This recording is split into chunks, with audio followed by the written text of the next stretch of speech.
Are you worried your family history research might be lost to future generations? Is it currently sitting on your computer or hard drive? Maybe it's in file folders that no one wants.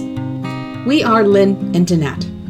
We're cousins. We're family historians. We're a writer and an artist. And we've joined forces to create Heirloom, pre-made templates that take all the work out of building your family history book. We help fulfill your family history book dreams. Join us every Tuesday for conversations and questions with Lynn and Danette, helping you build your legacy for future generations. Our pages, your story. Hello, everyone, and welcome back to Conversations and Questions with Lynn and Danette. Hello, Danette. Hi. How are we today? Hit Virginia. Pardon me? Summer has finally hit Virginia. Fantastic. It's starting here in Ontario. We're just getting a nice day here and there. So I'm getting excited about that. Oh, well, we either have cold or hot. We don't have spring in Virginia. Yeah. Well, that's what it felt like here yesterday. It was like, oh, summer's here, you know. So today we are talking about something I'm very excited for, and that is profiles. We are going to talk about how and what is a profile and how we can add it into our family history in a variety of manners. And we're going to show you some great new templates that we've got. When I talk about a profile, what is an ancestor profile? And that is basically a short description of someone's life. It could cover their life. It could cover just their character, their career. Profiles can range from 500 to 5,000 words. And they tend to be maybe a short biography of an ancestor's life, or they can spotlight a specific focus of that ancestor, such as highlighting their personality or personal achievements or career goals, or maybe their military career. They can be completely objective, or as the author, you can also sort of maybe inject your personal opinion, particularly if you knew that person, you had a relationship with that person. So big question is, how do we use profiles?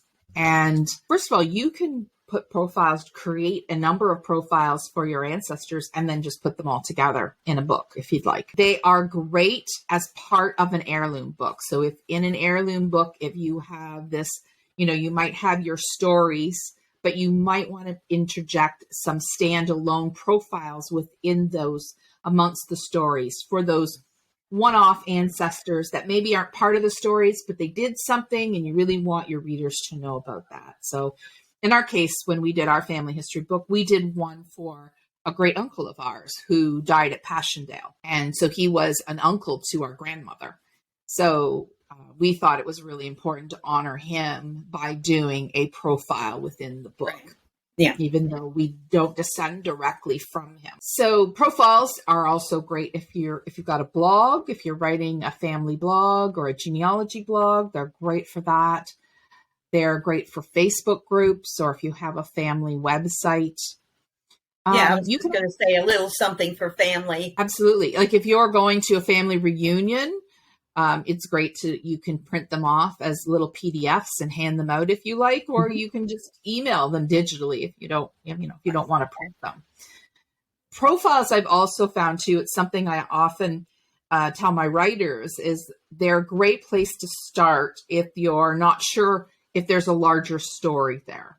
So start by writing a profile, and that really gives you a good indication of whether maybe there's more to this, and you can develop that into a larger story. So profile is a great place to start there. They're really great to use when you want to tell something about an ancestor. They've achieved something that you think is worthy of sharing.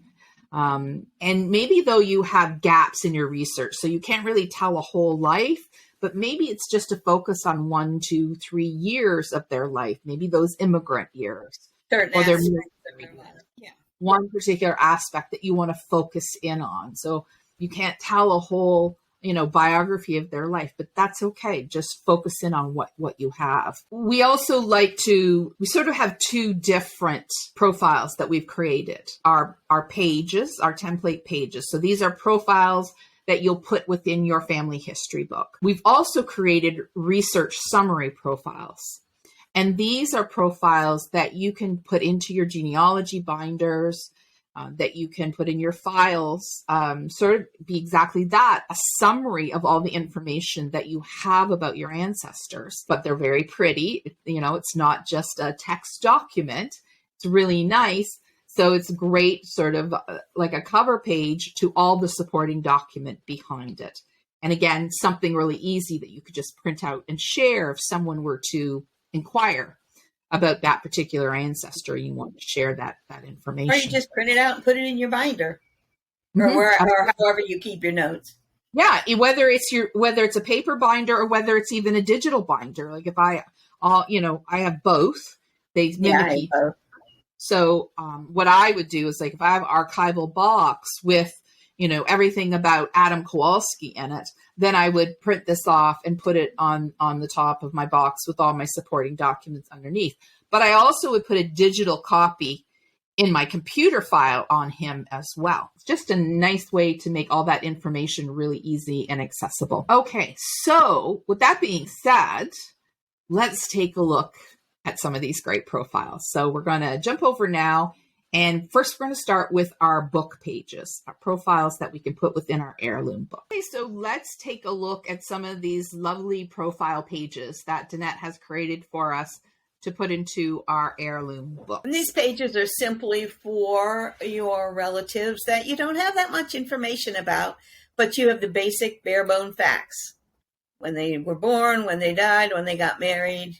Some are more inclusive. For example, this one includes when each of his children were born or died, major events in his life. But some of the other profiles will be much shorter. Here's a whole bunch of people in one family. Again, bare bone facts: birth, death, marriage. I mean, this is almost really it's like a group sheet, honestly, this one, right? Because we're doing a whole family.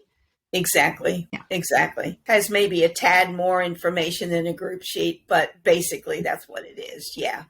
Yeah. And again, this is very similar to a group sheet, I guess. I never really looked at it that way when I wrote it, but it has all the pertinent information about their life, all condensed into one page, because it's a side family, your brother's family or your uncle's family that you're not really going to do a whole story about. But here's the basic biographical information. Yeah, the difference is generally with the group sheet, we have, we have the parents at the top and then all the children that follow. And in this case, we're taking an individual and giving the parents, and then if they have any children. And then if you were going to write a little paragraph or two about this, then you could expand that on with a second page. Right. Or if you wanted to keep it all on one page, you could eliminate the children and write your story down there. The pages are very versatile. Now, here's an example of the biography, but you have a little more information about the person, or you want to write about something notable that they did. Yeah, that's so maybe. To me, this guy looks like a banker. This guy looks like a banker or something, So maybe he was this, this important banker in the community, and you want to write a little bit about that. He's a senator. Oh, there you go. There you go. Here, I did 5 generations in one family. So I started with the great-grandmother, the grandmother, the mother, the daughter, but just a small bio on each one of them. Right. You could also use this page for one person, sort of through the years type thing, what they did at different stages. Yep. Or you could use this for maybe sisters, I was just going to say sisters or your children or any grouping that you just want a snippet of the person because that's all you have. And this is the same idea as the other one. It's just a different style. Right. Because everyone's taste is different. And again, same thing. If you want to focus this on one particular person, you could start, if you've got a picture of them as a child and tell them about the growing up years, teenage, spouse courting kind of thing, and then their senior years, you could kind of just break it down that way. Now, if you're going to write about someone's teenage years, you might need 2 or 3 pages. Well, maybe we don't know a lot about those teenage years, which would be a good thing. But basically, all these pages tell you the same thing. It's just a short synopsis a short bio of someone's life, whether it just be the bare facts or you have a little bit of a story, for example, on this one. And this could be anyone, a man, woman, child. You could eliminate the picture. Actually, I think in the next clip, I have the same style, but there was no picture. There you go. It could be two people bios that you're writing about. It could be one little lengthy one, but the point was it's a page with no photos. Right. Or these two pages could be grouped. These two pages could be grouped together if you wanted to. The bio was a little bit larger. Yeah. Yep. This one, same thing. You have his picture and a basic small bio about him, his whole life, or it could be a snippet or a little, part of his life. And this is the same thing. It's just a little different style. This is probably one of my favorites. Yeah. Is it? So, yeah. I think if you have a lovely picture of the person, this is a great one, I think, to have with then a little surrounding profile around it. Yeah. Not all of our relatives are so pretty, but some are. Like I said, if you have a really lovely picture, this is a great. Yes, it is. Or a nice wedding picture, or wedding picture, something like that. Sure. Yeah, very good. Okay, so now let's take a look at profiles, our research profiles, our research summary profiles is what we're calling them. And so these are ones that we can put within our genealogy binders, that sort of thing. So we'll jump over and we'll take a look at those. Okay, so let's now take a look at our research summary profiles. So these are profiles that we're going to be able to put within our genealogy binders and put in our archival boxes or put them in our digital computer files as well. So. And they're laid out in the 8.5 by 11 format so that they'll be the same size as a piece of computer paper. So all you have to do is print them out and include them in or you could also, if you want to rearrange it, include it in your book. But these are really meant for your research binders or however you keep your research. It could be printed out or it could be kept in digital form if you keep digital files, which most of us probably do nowadays. But these two particular ones are just basic biographical information.